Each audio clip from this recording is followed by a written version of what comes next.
Hi, I'm Tori Nair, one of the career counselors at Aurora University's Career Services Office. Today, we're going to talk about personal branding.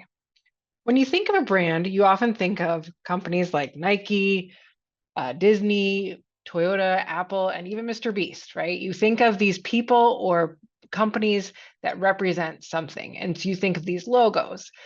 And oftentimes, when you're thinking about your personal brand and who you are, you have to think about your why, your values. What do you stand for? And when you look at these companies that are you see here on the screen, what are their values? What do they stand for? When you think about Nike, what instantly comes to mind? When you think about Toyota, what instantly comes to mind? Even Mr. Beast, who is a very popular YouTuber, he had to come up with his brand, right? And what he stands for and what his why is. And so I challenge you to think about who you are as a person and why are you going towards whatever career you're going towards, and what do you stand for? And what are your values? What's important to you? And what is your kind of deal breakers, the things that if somebody went against the things that you value, what are the things that would really make you take a stand and say something about that? So a lot of your branding will start in the classroom or even in your interactions day to day with people in person. So a lot of times you're going to be, showing up to class on time. You're going to be turning your work in on time. You're going to be raising your hand and being professional when asking questions in class, or with your friends or family or workers. You might, show up to work on time and be punctual and always cover people's shifts and things like that. That starts to build your brand, who you are as a person. If you value people's time and value that professionalism, guess what? That's going to be part of your brand and who you are and what you're bringing to the table in person. But then it comes to the online presence. And a lot of times, who we are online can mirror who we are in person, but sometimes can be an exaggeration of who we are in either a positive or negative way. And so, one of the things that I recommend, at least when you're starting to think about a professional online presence, is LinkedIn. Utilizing LinkedIn, and we have some videos on LinkedIn that are separate from this, but LinkedIn is a great tool for both for networking, but also having a professional presence.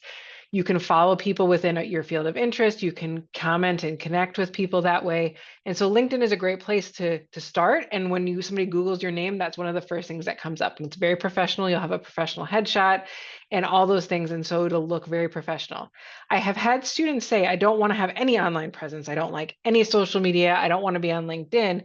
The downside of that is when you're working with employers, a lot of times they're going to search for you, whether you're applying for an internship or full-time position. And if that nothing comes up about you, that's also concerning. What are they hiding? Why don't they want to be online? And so having LinkedIn is basically just having an online resume. It's letting employers and others see who you are professionally and kind of your list of things that you've accomplished over the course of the few years. Blogs, if you're a blogger, a vlogger, this is another great way to kind of get your professional online presence out there. Maybe you blog about things related to your field. I know some of you might be in graphic design or other areas, and so having even an online portfolio could be a great way to have that online presence.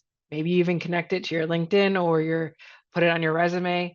Maybe you have a YouTube channel and you kind of do your own thing on there. Again, think about how it affects you professionally, and make sure that it is things that you would want an employer to see, or as some people say, you would want your grandma to see.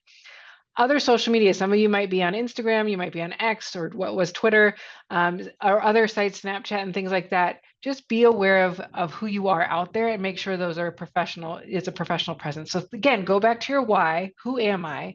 What do I stand for? And are the things that I'm posting on these sites aligning with those values and who I am as a person, or are they going against those? And if they're going against them, or there's a question about it, it may be better to not post it online.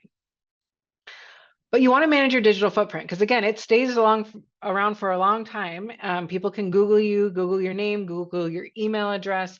So it's good to kind of just be mindful now that you're in a more academic and professional environment to think about what you post before you post it. So a lot of times it's not what you post, it's what your friends post or the things that you like. And right now and in future times, you'll be in a potentially very political environment where there's a lot of opinions and very divisive opinions. And so I think it's good to kind of, while you may have your own thoughts on certain things and obviously take stand on the things that you really do believe in, but I think it's good to kind of be mindful. Don't argue with people, maybe be professional and have more professional arguments or discussions with people online. Again, remember who you are and what you're trying to represent, and who you might represent. Not only yourself, which is the most important, but maybe an employer or the school you're attending here at AU. And so think about who you might be representing too as you make comments and as you like certain things. Again, it doesn't mean you should refrain from all communications online. You definitely want to utilize it, but maybe join in some productive discussions and productive or professional conversations versus just arguing and name calling on these social media tools. These are just the starting points to managing your digital footprint. We can help you and make sure that everything looks good. We can Google your name and go through it all together. So feel free to make an appointment with us, either by emailing or going on a handshake, but we can look at your digital footprint. We can help you build that LinkedIn profile, whatever you need to start to build that personal brand.